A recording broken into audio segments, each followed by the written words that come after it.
Et ça a suscité pas mal de questions. Je pensais avoir répondu, mais récemment dans une émission de radio, la question est revenue. Est-ce que le CNT est bien légitime? Alors, je vais essayer d'expliciter cela de manière plus claire. D'abord, on va faire la différence entre le mot légitimité et légalité. Ce qui est légal, et là je prends un dictionnaire basique, dictionnaire de base, tout simple, Larousse. Voilà. Légal, c'est ce qui est conforme à la loi, prescrit par la loi. Donc la légalité, c'est strictement l'application de la loi. La légitimité est conforme au droit, à la justice, à l'équité et à la raison. Donc, la légitimité est très largement au-dessus de la légalité. Un exemple. La légitimité exige qu'une société humaine prenne soin de tous ses membres. Et donc, à partir du moment où on émet une loi qui va exclure un certain nombre de membres de cette société, de cette nation, de ce pays, pour des raisons X, à partir de ce moment-là, c'est une loi, mais elle n'est pas légitime. On a le cas, par exemple, lors des lois américaines à propos des Noirs qui n'ont pas le droit de monter dans le bus. C'est légal, et donc si un événement se produit et que les gens se retrouvent devant un tribunal, les hommes de loi vont appliquer la loi. Même chose, par exemple, lors de nombreux procès en Allemagne, par des lois du gouvernement d'Hitler qui condamnaient des gens qui étaient soit invalides, soit, comment dirais-je, malades mentaux. Et là, c'était la loi. Et les juges, donc, appliquaient la loi en faisant stériliser ces gens, enfin, peu importe on ne va pas entrer dans ces détails. Mais voilà, ça c'est la loi. Mais est-ce que cette loi était légitime au regard du véritable droit, de la raison, de la justice? Évidemment non. Donc, on retrouve des schémas comme cela tout au long de l'histoire. Par exemple, lorsque Jules Ferry, qui est aujourd'hui mis en avant et présenté comme grand homme, etc., quand Jules Ferry donc, voulait à tout prix maintenir la colonisation et l'esclavage, le raisonnement qu'il tenait, c'était de dire que les Noirs étant une race inférieure, il était normal qu'on leur apporte la civilisation et qu'on les soumette à nos lois et à nos désirs. Lorsque Clémenceau s'est opposé à lui, il a évoqué la légitimité. Donc, si, à cette époque-là, Jules Ferry avait gagné, effectivement, des lois auraient pu être émises contre la légitimité. Donc, le principe entre les deux aspects, c'est que la légitimité domine complètement la loi. Et une loi qui n'est pas légitime, normalement, ne devrait pas pouvoir être appliquée, ne devrait pas pouvoir être décidée. Et à cet effet, donc, la France a une constitution qui empêche toute possibilité de loi qui ne soit pas légitime. Donc, on va aborder le sujet de la justice, qui est un thème majeur dans la société humaine, parce que ça touche tous les aspects de la vie. Ce n'est pas seulement les tribunaux et les lois qui sont faites qu'on viole ou qu'on ne viole pas. C'est au-delà de cela la justice sociale, c'est la justice d'enfants qui meurent de faim dans un pays pendant que d'autres se gavent dans un autre pays, c'est la justice de décisions arbitraires contre lesquelles on s'oppose, etc. Donc la justice, c'est aussi notre mode de vie, ce qui est juste, c'est qu'un homme qui travaille beaucoup gagne plus qu'un homme qui travaille très peu. Ça, c'est juste et c'est logique et c'est évident. Et n'importe quel enfant qui n'a pas encore toutes les connaissances de la société, etc., aura déjà ce sens de la justice. Faire plus d'efforts procure plus de bénéfices. Donc le sens inné de la justice existe, et il existe depuis très longtemps. Donc au départ, il y avait des philosophes qui ont, quand les humains ont commencé à s'assembler, en groupe, en nation, en peuple, en ethnie. Les premiers philosophes ont émis des règles pour avoir une vie communautaire qui soit harmonieuse. Et donc qu'il y ait une justice entre tous les hommes vivant sur un même territoire ou une même ville. Et donc les premiers philosophes ont laissé parfois des écrits, et on remonte à ce moment-là très loin, jusqu'au Code d'Hammurabi, jusqu'aux premières lois qu'on a retrouvées sur les textes sumériens, babyloniens et autres. Mais on retrouve surtout des textes plus importants chez les Grecs, ensuite chez les Romains bien sûr, et tout cela prend en compte un sens de la justice global, c'est-à-dire un concept philosophique au départ, qui se traduit ensuite par des mots, par des textes, et ces textes avec les mots n'ont jamais la précision que peut avoir la pensée. Et donc, une fois exprimés ces mots, on peut plus ou moins arriver à jongler avec, on peut plus ou moins les interpréter d'une manière, d'une autre, parce que dans ce domaine-là, il reste encore beaucoup d'imprécisions. Mais toujours est-il que le concept évolue au fur et à mesure des philosophes du monde, et ceux qui ont eu les raisonnements les plus profonds, les plus justes pour une société humaine harmonieuse, ont laissé des traces qui se sont répercutées à travers les siècles. Des gens comme Socrate, des gens comme Confucius, des gens comme Bouddha. Et puis ensuite, les idées sont passées à travers les religions, ont été portées par les religions. Et donc les religions, le bouddhisme, comme les religions monothéistes, ont porté les valeurs d'une forme de justice, mais toujours basée sur la société, toujours donc basée sur la légitimité des choses. Et les lois qui découlent de cette légitimité tiennent compte, donc, comme on l'a vu dans le dictionnaire, de la justice, c'est-à-dire des textes de loi, mais aussi de la raison, et aussi des mœurs, et aussi de la culture, de la tradition, etc. Parce que tous les gens, tous les peuples sur Terre n'ont pas les mêmes conditions de vie, n'ont pas les mêmes origines, n'ont pas les mêmes cultures, et ainsi de suite. Et puis, aujourd'hui, les philosophes deviennent rares, d'abord, parce que on ne reconnaît plus du tout leur qualité, leur mérite, et ensuite, ils ne sont surtout pas mis en avant, parce qu'ils dérangeraient trop les gouvernements, donc les véritables philosophes sont tenus complètement à l'écart des médias, mais certains ont parfaitement réfléchi au concept de la justice. Alors qu'est-ce qu'un philosophe aujourd'hui? Eh bien, c'est quelqu'un qui va se donner la peine, lorsqu'il s'intéresse à la justice, d'aller chercher toutes les informations sur le sujet, de comprendre la pensée des autres, donc de comprendre la pensée d'un Socrate, d'un Confucius, d'un Lao Tse, etc., etc. Et puis d'aller chercher aussi dans les religions ce qu'il en est resté, pour voir ce qui a franchi les siècles.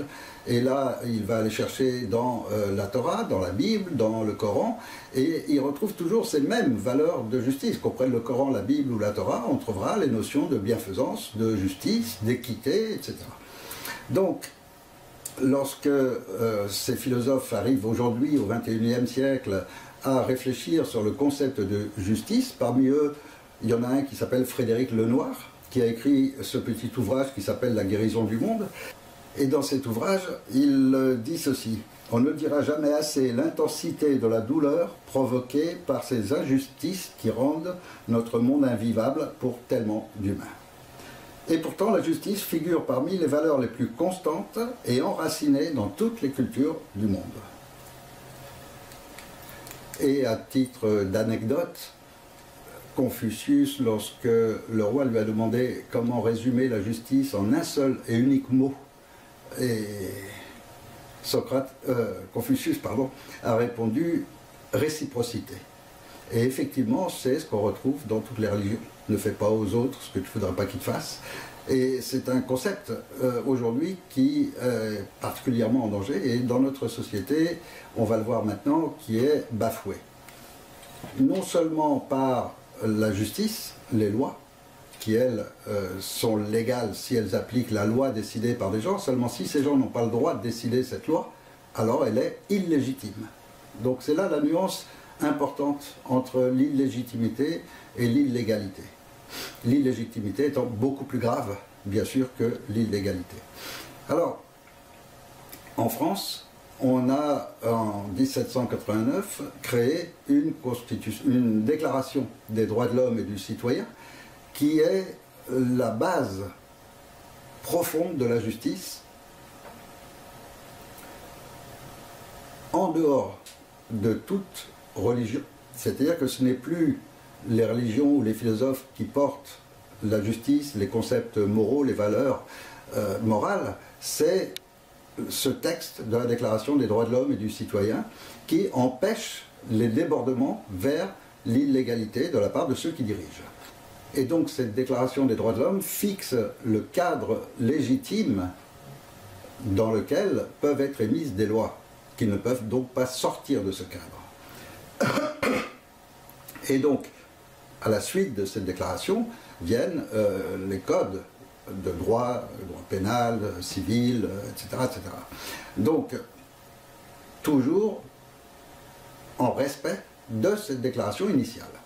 Et puis, une constitution, je vais passer sur toute la partie historique de comment elle s'est créée, comment on a inclus un élément avec un autre. Toujours est-il qu'aujourd'hui, la Constitution française, donc ce qui est la plus haute légitimité, qui dirige le pays, c'est-à-dire la loi des lois. Sinon, on retourne à l'état barbare et ce sera la loi du plus fort. Si on n'est pas dans un état barbare, ce n'est pas la loi du plus fort, ce n'est pas la dictature, c'est donc le concept de la légitimité. C'est-à-dire que le droit, l'équité, la justice se trouvent au-dessus de la force. C'est le principe qu'on a adopté en 1789 et qui est aujourd'hui en vigueur à travers cette Constitution qui comporte 4 éléments. On ne va pas parler du tout dernier, la charte qu'a ajouté Sarkozy, parce qu'elle n'a aucun intérêt. En revanche, en ce qui concerne donc la véritable Constitution française, il y a cette Constitution qui a été écrite en 1958, qui est un premier élément. Ensuite, il y a le préambule de 1946, qui est extrêmement important, puisque en reprenant ce préambule, il y a des articles dedans qui font partie donc de la Constitution actuelle, donc qui est autant en vigueur que la Constitution écrite en 1958 et qui reprend juste ce préambule qui la complète. Et tout cela, le troisième élément, est cette Déclaration des droits de l'homme et du citoyen. Comme il y en a eu plusieurs, celle de 1789, celle de 93 et autres, on a fait un choix pour l'inclure dans notre Constitution. Là, on ne parle que de ce qui est légitime. Dans notre Constitution, c'est celle de 1789 qui est valide. Donc il est inutile pour les gens qui parlent des articles 35 de celle de 93, etc. Ça n'a aucun intérêt, puisque ce n'est pas dans notre Constitution. Ce qui est dans notre Constitution, c'est celle de 1789. Alors, ces textes-là, entre eux, ils ont une hiérarchie. C'est ce qu'on appelle la hiérarchie des normes. Et dans cette hiérarchie des normes, la plus haute de toutes les normes est la Déclaration des droits de l'homme et du citoyen. C'est-à-dire que tout ce qui vient après, tout ce qui peut être créé ensuite, doit rester dans le cadre de cette déclaration qui est la légitimité absolue, qui est la loi des lois.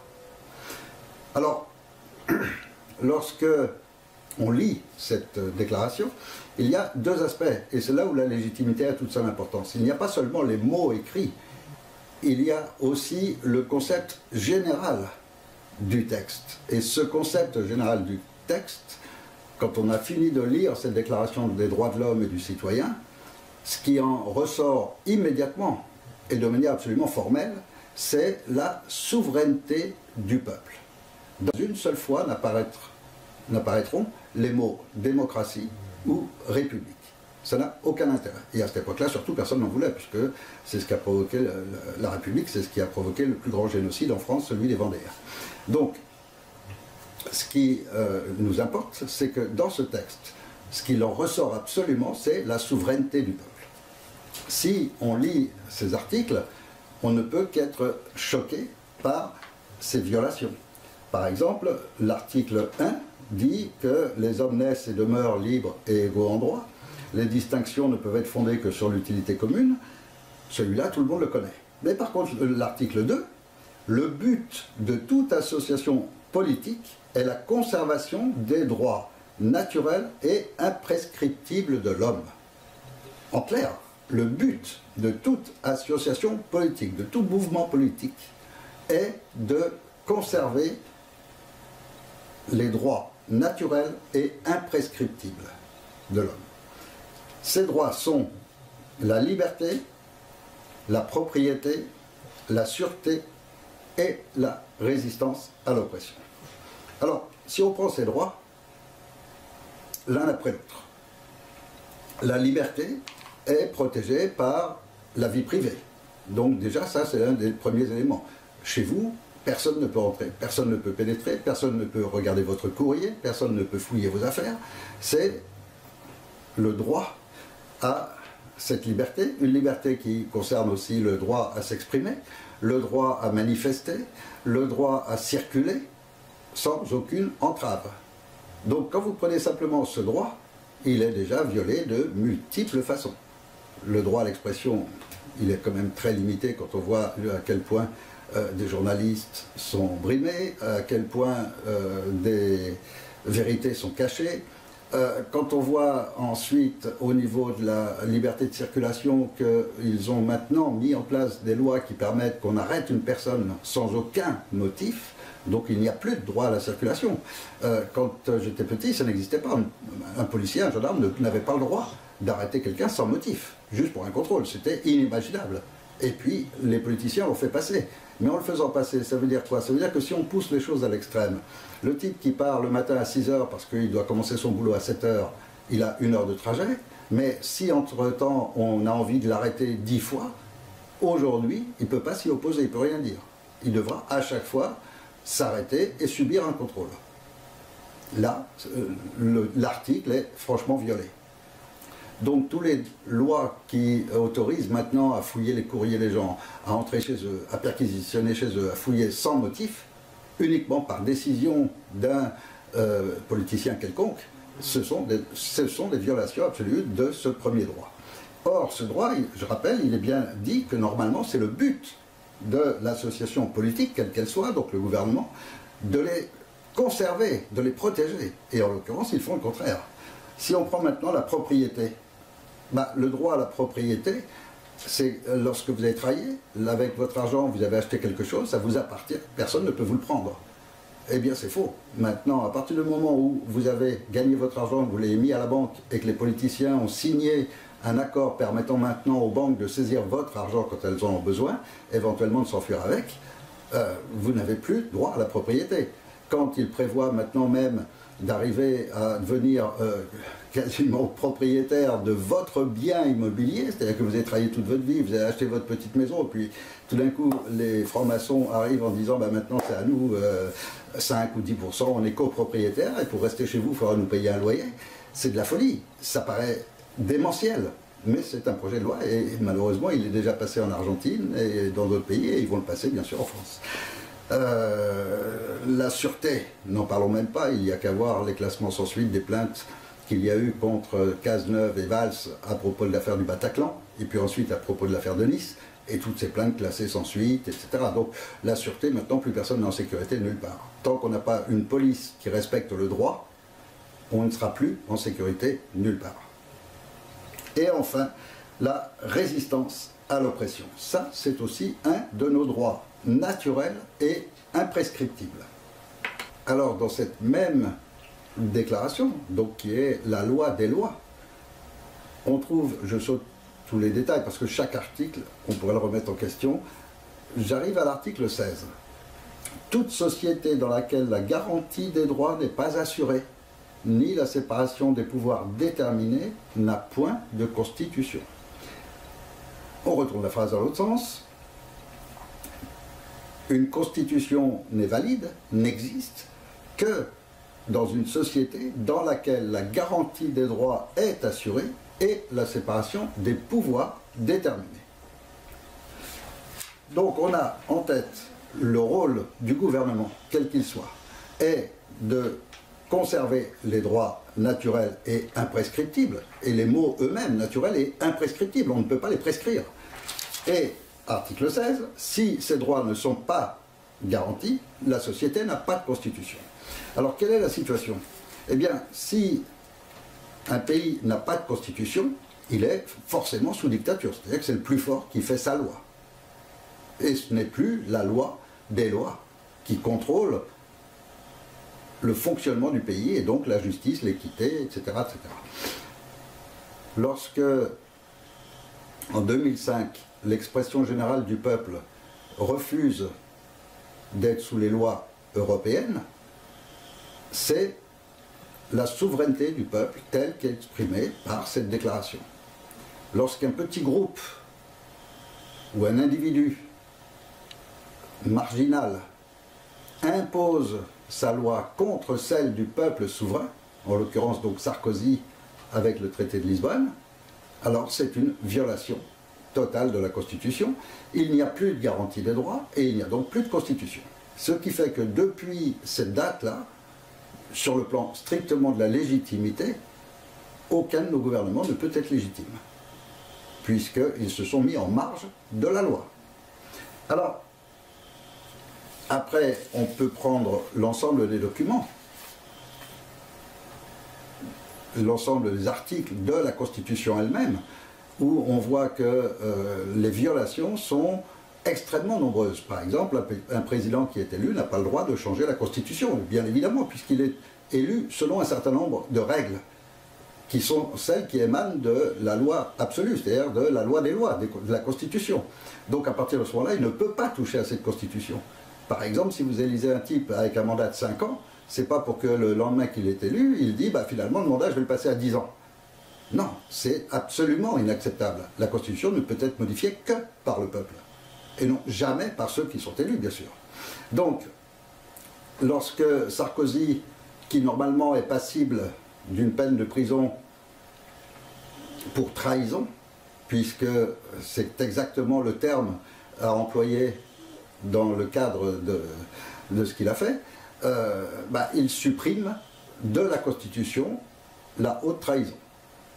Ce qui veut dire qu'aujourd'hui, enfin à cette époque-là, personne ne pouvait plus l'accuser de haute trahison, ce qui aurait normalement dû être fait. Et donc empêcher que la France passe sous les lois européennes. C'est un exemple, mais il y en a eu beaucoup plus, et de beaucoup plus graves ensuite avec Hollande, et encore pire maintenant. Mais sans rentrer dans tous ces détails, ce qui est important, c'est donc qu'à partir de 2007, la France n'a plus de gouvernement légitime. Et c'est parfaitement décrit dans la Constitution actuelle. Donc la Constitution en vigueur actuelle n'existe plus. On est sous un état de force et non plus dans un état de droit. Alors, un peuple souverain qui veut retrouver sa souveraineté, puisque là on lui a enlevé, a un droit qui est dans cette Constitution, qui est la résistance à l'oppression. Cette résistance à l'oppression, comment peut-elle s'exprimer? Il y a eu un cas, c'était celui du général de Gaulle, qui a créé un Conseil national de résistance. Ce Conseil national de résistance est typiquement français. C'est-à-dire qu'en fait, ça lui a permis de prendre le pouvoir. Ça a permis qu'en 1946, effectivement, c'est le Conseil national de résistance qui est au pouvoir en France. Mais ça n'est jamais entré dans le droit international. Et donc, ce n'est pas reconnu par la communauté internationale. Donc, c'est un phénomène particulier. Il n'empêche qu'aujourd'hui, on est dans une situation très similaire, même si l'occupant n'est pas une armée avec des soldats qui occupent les rues. Aujourd'hui, c'est une petite mafia avec une police et une gendarmerie qui a été abusée et qui a été amenée à leur servir de mercenaires pour défendre leur dictature. Mais ce n'est pas légitime. Et donc le peuple souverain est en droit de résister à cette oppression. Pour résister à cette oppression, aujourd'hui, il y a le Conseil national de transition. C'est-à-dire un concept qui a été lancé par Sarkozy pour attaquer la Libye en essayant de lui donner une justification légale. Il faut rappeler qu'il a attaqué la Libye sans l'accord de l'ONU. Et par chance, les Américains étaient aussi intéressés par le pétrole libyen et par l'or accumulé par Kadhafi, et donc a appuyé la France. Et ça n'a pas été plus loin, mais n'empêche que pour justifier et rendre légal, entre guillemets, cette opération de guerre contre la Libye, ils ont créé ce Conseil national de transition. Et en créant ce Conseil national de transition, donc les juristes de l'Élysée, de Washington, je ne sais rien, qui ont préparé ce document, ne pouvaient pas faire autrement que de se servir des moyens qu'ils avaient. Et ces moyens étaient très faibles. Ils ne pouvaient pas, par exemple, dire pour qu'un Conseil national de transition soit valide, il faut qu'il y ait 50 000 signatures de citoyens, ou 100 000, ou autre chose. Ils ne pouvaient pas mettre des conditions parce qu'il n'y en avait pas. Parce que c'est vraiment un coup monté. C'est-à-dire qu'en fait, il y avait un traître à Kadhafi qui a fait un petit accord avec Sarkozy, et donc il y avait 2-3 types seulement. Or, 2-3 personnes, c'est pas un peuple. Et en plus de ça, il n'y avait rien, comme dans la constitution libyenne, qui permette de justifier que Kadhafi était illégitime. Donc, c'est vraiment un montage. Mais ce montage, qui intéressait autant les Américains, ben, qu'est-ce qu'ils ont fait? Ils l'ont validé à l'ONU, et plus de 80 pays l'ont rapidement admis, et maintenant c'est rentré dans le droit international. Ce qui veut dire qu'en droit international, un peuple qui veut résister à l'oppression parce que ses dirigeants ne sont pas légitimes, se sont imposés illégitimement, alors ce peuple est en droit de créer un Conseil national de transition et peut le faire à partir d'une seule personne qui constate l'illégitimité des dirigeants et déclare, parce qu'il ne s'agit que d'une déclaration, c'est tout, déclare un Conseil national de transition et le proclame dans le pays. Ça peut être 1, ça peut être 10, ça peut être 100 citoyens, aucune importance, puisque ça a été conçu comme ça. Quel est l'avantage de créer un Conseil national de transition? Eh bien, l'avantage est tout à fait majeur, parce qu'un pays qui ferait un coup d'État, le peuple, d'une manière, par exemple, on peut imaginer aujourd'hui, dans la situation où on est, que des millions de Français se réunissent dans la rue et, en force, arrivent à pénétrer à l'Élysée, à Matignon, à virer tout le monde et à instaurer un nouveau système. Eh bien, ce nouveau système serait illégitime, et là, les Américains n'auraient aucune difficulté, même le gouvernement français d'ailleurs, qui aurait été viré, pourrait demander à l'ONU une résolution pour attaquer la France et rétablir les mêmes et les remettre au pouvoir. En revanche, si un CNT est déclaré, ils ne peuvent pas le faire. Parce qu'à ce moment-là, effectivement, dans la décision de l'ONU, il y a des pays qui pourraient appuyer ce CNT et empêcher une intervention militaire américaine de se produire en France. Parce que, effectivement, si un CNT est officiellement enregistré à l'ONU, se déclare et que c'est ce CNT qui se met en place, alors il ne s'agit pas d'un coup d'État, il s'agit d'un peuple souverain qui reprend sa souveraineté. Si les Américains demandent à l'ONU un droit d'attaquer la France, il est certain que la Chine ou la Russie mettront leur veto. Et donc, c'est une protection pour le peuple français qui est indispensable pour empêcher qu'on passe directement d'un système à un autre. Parce qu'on pourrait, là je parle d'un exemple extraordinaire, qui serait que des citoyens sans aucun meneur et aucun leader se retrouvent à des millions dans la rue et parviennent à chasser les politiciens. Mais ça pourrait être aussi par exemple un coup d'État de militaires, un putsch. Dans quel cas, effectivement, un putsch entraîne un changement d'autorité, mais la nouvelle autorité ne serait pas légitime, quelle qu'elle soit. Et donc, donnerait le droit, et personne ne pourrait s'y opposer, donnerait le droit aux Américains d'attaquer militairement la France pour remettre, comme ils savent le faire, la démocratie en place.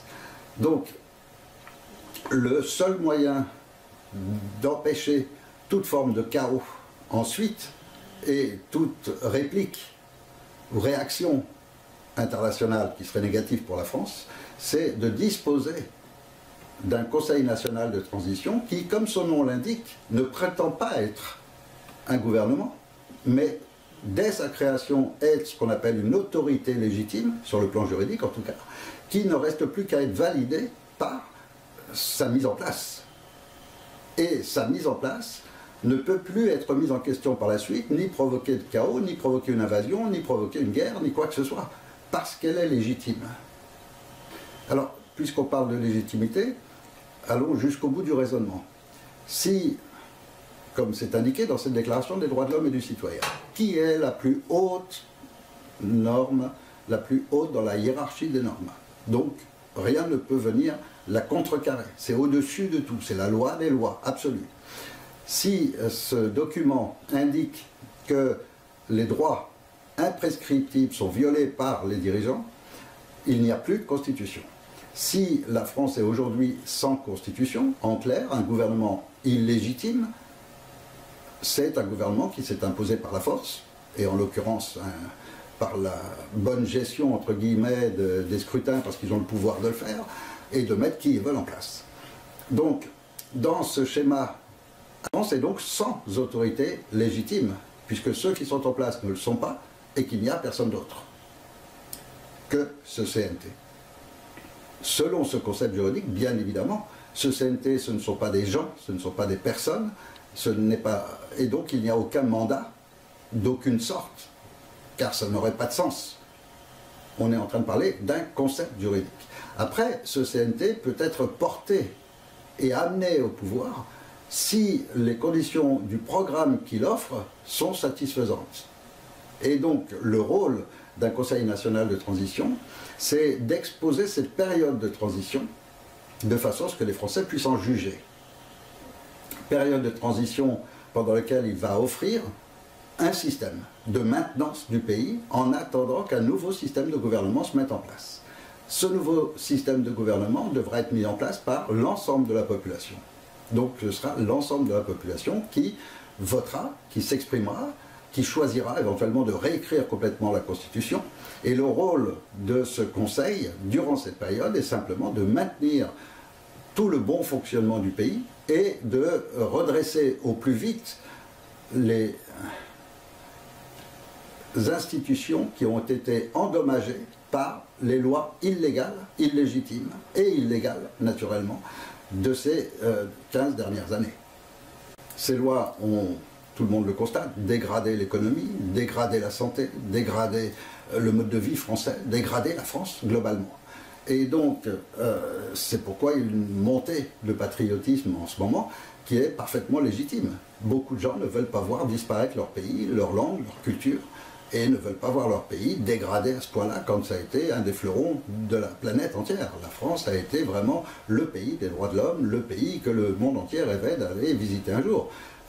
Donc, cette dégradation monstrueuse qu'on a vécue durant ces 15 dernières années, il est bien évident que le rôle de ce Conseil de transition va être de remettre très rapidement en place l'économie, la santé, enfin toutes les institutions pour qu'elles fonctionnent normalement et non plus de façon délétère comme c'est le cas actuellement. Qui va porter ce CNT en place, dont le rôle sera donc de favoriser l'émergence d'un nouveau gouvernement, d'un nouveau mode de gouvernance qu'auront choisi les Français globalement, tous, eh bien, ce sera aussi bien des mouvements d'extrême gauche que d'extrême droite, ce sera aussi bien des gens patriotes que beaucoup moins patriotes, ce seront tous les gens amoureux des droits de l'homme, tous les gens qui veulent défendre que la loi est au-dessus de la force. Et c'est le principe même de cette déclaration des droits de l'homme et du citoyen de 1789, c'est de mettre la loi au-dessus de la force. C'est pourquoi il y a un article qui est d'une importance absolument vitale, puisque c'est lui qui garantit cette déclaration, qui garantit la loi, qui garantit la justice, qui garantit absolument tout, c'est la garantie des droits de l'homme et du citoyen nécessite une force publique. Et cette force est instituée pour l'avantage de tous et non pour l'utilité particulière de ceux auxquels elle est confiée. Donc, en clair, cette déclaration des droits de l'homme doit être protégée, défendue par tous les membres des forces armées, qu'ils soient militaires, gendarmes ou policiers, ou pompiers, ou douanes, ou peu importe. Tous doivent défendre cette déclaration des droits de l'homme. C'est le texte. Et ils ne doivent pas être au service d'un petit groupe, quel qu'il soit. Et en particulier d'un groupe dont l'illégitimité a été démontrée. Donc l'illégitimité est claire, évidente. Annulation de l'indépendance de la justice par Manuel Valls par décret le 6 décembre 2016. Donc suppression de la séparation des pouvoirs. Annulation des droits naturels et imprescriptibles. C'est-à-dire qu'en fait, il viole la loi, mais en toute tranquillité. Et si je veux en rajouter encore, quand je disais que le préambule de 1946 a une importance particulière, c'est qu'il y a dans ce préambule l'article 9 qui dit ceci: tout bien, toute entreprise dont l'exploitation a ou acquiert les caractères d'un service public national. Est-ce que la santé, c'est un service public national? Est-ce que les forces armées, c'est un service public national? Est-ce que l'éducation nationale? Est-ce que toutes les institutions françaises, tout ce qui est communication, tout ce qui est énergie, sont des services publics nationaux? Donc, tout bien, toute entreprise dont l'exploitation a ou acquiert les caractères d'un service public national ou d'un monopole de fait doit devenir la propriété de la collectivité. C'est-à-dire, en clair, que la Constitution française exige que tout ce qui est communication, téléphone, télévision, radio, tout ce que vous voulez, tout ce qui est énergie, l'essence, le gaz, etc., l'électricité, etc., et tout ce qui est institution utile à tout le monde, donc les transports, donc la santé, l'éducation nationale, etc., tout cela doit appartenir exclusivement au peuple. Ça doit être national, ça doit être nationalisé. Et l'article dit bien, doit devenir la propriété de la collectivité. Donc, ce qui n'est pas encore propriété de la collectivité, ce qui n'est pas encore nationalisé, donc une entreprise qui se développe dans un secteur nouveau par exemple, et qui prend une importance nationale, comme par exemple le nucléaire, eh bien naturellement ça doit être nationalisé, c'est la loi, et c'est la loi des lois, c'est donc au-dessus de tout règlement, de tout. Or, que font nos politiciens? Ils font le contraire. C'est-à-dire qu'ils violent effrontément la loi en vendant nos biens. Ils vendent notre patrimoine, ils vendent des parts de notre armée, qui sont devenues des choses privées. Ils se constituent avec notre argent leur propre armée privée, car il faut savoir qu'il y a de plus en plus d'armées privées qui sont en train de se développer, qui appartiennent directement aux politiciens. Et ils sont en train également de vendre nos systèmes de communication, ils privatisent notre électricité, enfin absolument tout. C'est-à-dire qu'ils dilapident notre patrimoine et font exactement le contraire de ce qu'exige la loi des lois. Alors, s'il fallait encore quelque chose de plus pour démontrer l'illégitimité de tous ceux qui nous dirigent, je crois que là, il n'y a pas le moindre doute. Et donc, le Conseil national de transition a pour devoir de réparer toutes ces violations. Et donc, son rôle durant ces 2 années est de prévoir un programme qui interdira toute forme de corruption, qui interdira toute possibilité de récupération. Donc personne n'arrivera au pouvoir, et c'est son rôle, c'est de garantir que personne ne peut arriver au pouvoir ou s'imposer pour être une nouvelle mafia qui remplacera celle qu'on a déjà. Donc aucun politicien ne prendra la place de ce qu'on a. On va rester avec des groupes et des commissions de citoyens, avec des experts qui vont maintenir toutes les institutions, et le rôle de ce Conseil national de transition va être de reprendre tout ce qui nous a été volé, va être de restituer aux Français les biens que ces gens ont dilapidés et ont vendus à des étrangers alors qu'ils n'avaient pas le droit de le faire. Et donc là, effectivement, ça va complètement réparer notre pays. Donc voilà, j'espère que, avec cette explication, j'invite tout le monde à lire cette Constitution.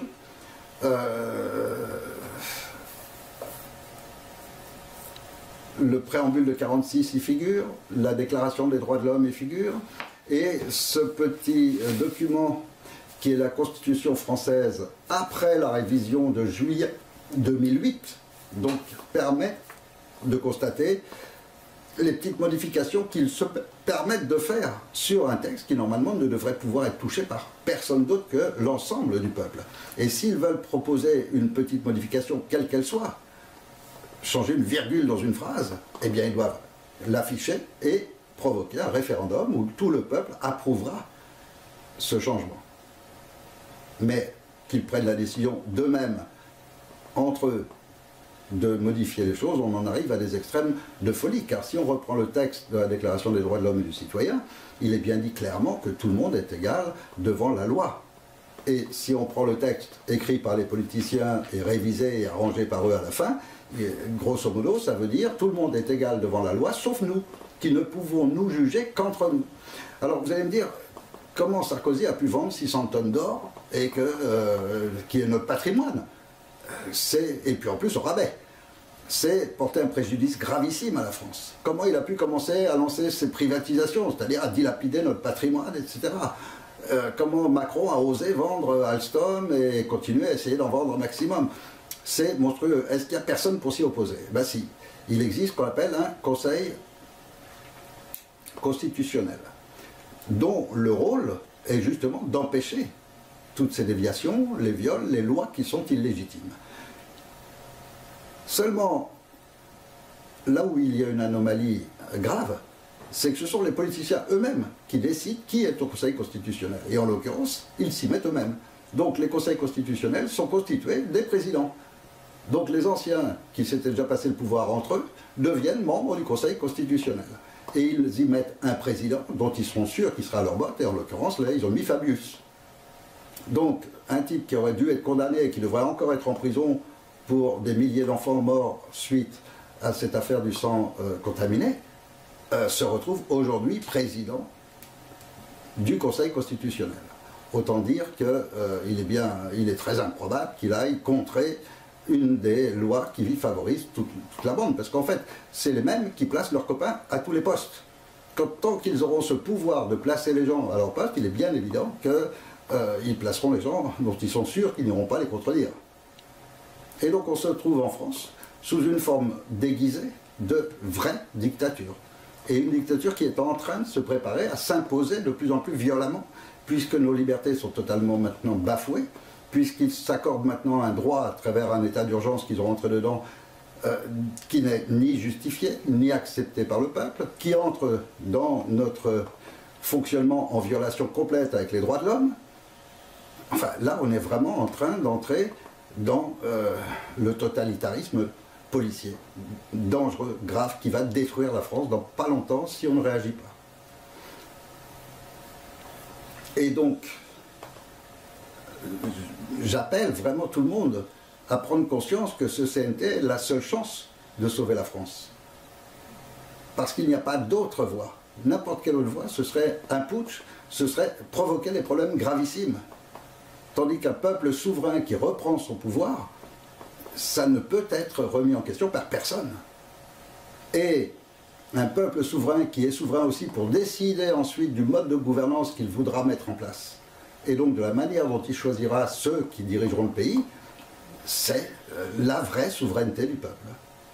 Et ce CNT, j'appelle donc tout le monde, tous ceux qui ont conscience qu'il faut défendre les droits de l'homme et les rétablir, et qu'il faut rester dans un état de droit et non pas passer à un état dictatorial, comme c'est le cas, tout cela, je les appelle à mettre ce CNT en place.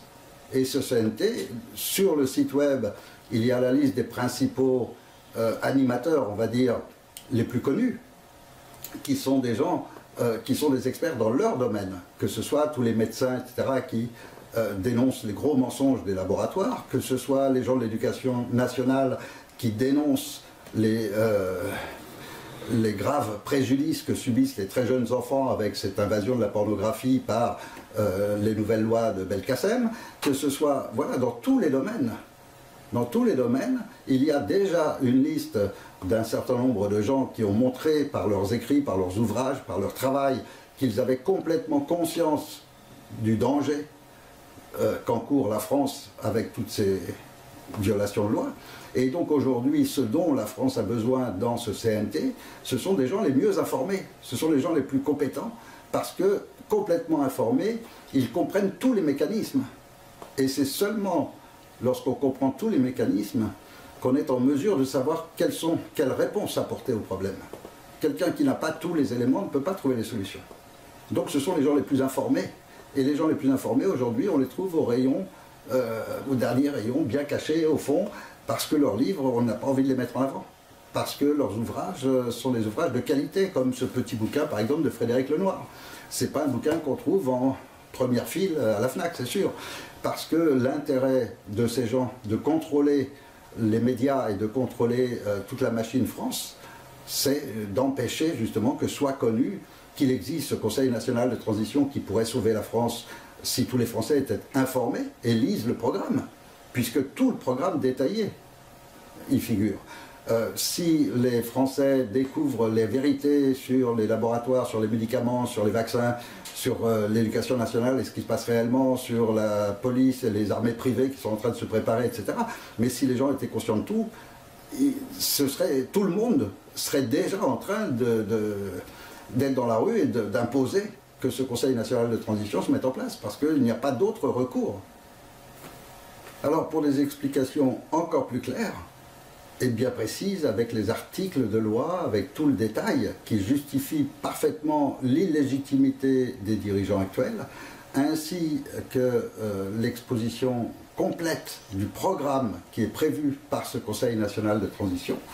On émet une petite brochure qui s'appelle « Les Français parlent aux Français » et qui est disponible également sur le site web en PDF libre, que tout le monde peut lire, et si on prend le temps de le lire en détail, de prendre le temps, il n'y a que 28 pages, c'est pas grand-chose, mais ça expose tout le programme du CNT, c'est-à-dire tout ce qui va se passer en France dès l'instant où le CNT sera en place, et en même temps qui expose toutes les raisons avec les références juridiques qui prouvent l'illégitimité des gens qui sont actuellement en place. Alors vraiment j'incite tout le monde à le faire connaître, à le diffuser, à prendre le temps de le lire tranquillement. Il y a vraiment toutes les informations sur cette petite brochure. Et c'est ça qui peut sauver notre pays et nos enfants. Parce qu'aujourd'hui, je vais terminer sur ce chiffre, les scientifiques qui ont étudié la campagne de vaccination de 2016 en France, il y a eu 800 000 enfants vaccinés environ. Sur 800 000 enfants vaccinés, plus de 600 000 sont atteints de troubles qu'ils vont probablement garder toute leur vie. Il y a ceux qui sont directement issus des vaccins, l'autisme, la myopathy à macrophage, la fibromyalgie et une multitude de maladies qu'on appelle des maladies rares. On invente des termes bizarres et on invente des maladies rares pour ne pas rentrer et augmenter trop les statistiques. Et puis après, il y a toute cette multitude d'otites à répétition, d'asthme, de multiples problèmes que ces enfants. Et donc, génération après génération, si chaque année il se produit la même chose, imaginez quand même qu'en 2016, il n'y avait encore que 3 vaccins obligatoires. Alors qu'est-ce que ça va être avec 11? C'est-à-dire qu'il y a un abêtissement complet de la population. Toute une génération qui va en souffrir et qui va être complètement incapable intellectuellement d'arriver à un niveau normal, incapable d'atteindre son potentiel prévu génétiquement. Donc c'est vraiment une atteinte extrêmement grave. Et c'est complètement en flagrante violation avec les droits de l'homme. D'obliger à la vaccination, d'obliger les parents. Ça veut dire que les politiciens deviennent les responsables de l'enfance, de tous nos enfants. Les parents ne le sont plus. C'est eux qui se substituent aux parents. Et la multitude d'enfants qui ont été placés abusivement, pour cette année qui vient de s'écouler, dépasse 150 000. C'est-à-dire que des gens qui ont voulu protéger leurs enfants contre les vaccins, ou les protéger contre des traitements médicaux abusifs, se sont retrouvés avec leurs enfants enlevés. Et la police, la gendarmerie, ils ne sont pas là pour ça. Ce n'est pas leur rôle que d'aller pénétrer dans des foyers, enlever les enfants à leur famille. C'est monstrueux ce qu'on leur fait faire. Et si vous regardez aussi, parmi ces chiffres qui sont notables, la quantité de policiers et de gendarmes qui se suicident, qui n'en peuvent plus. Et je crois que tout le monde a perdu l'enthousiasme en France. Tout le monde est résigné, tout le monde est abattu. Alors, peut-être que ce CNT va redonner le sourire à tout le monde et que peut-être l'enthousiasme va renaître et que peut-être notre jeunesse va avoir de l'avenir. Parce qu'aujourd'hui, on n'en a pas. Alors, ça mérite un effort de lire ces 28 pages, de le diffuser, de le faire connaître et puis de répondre à un appel qui va arriver un beau jour et qui incitera tout le monde à dire maintenant on reprend notre souveraineté qu'on n'aurait jamais dû perdre.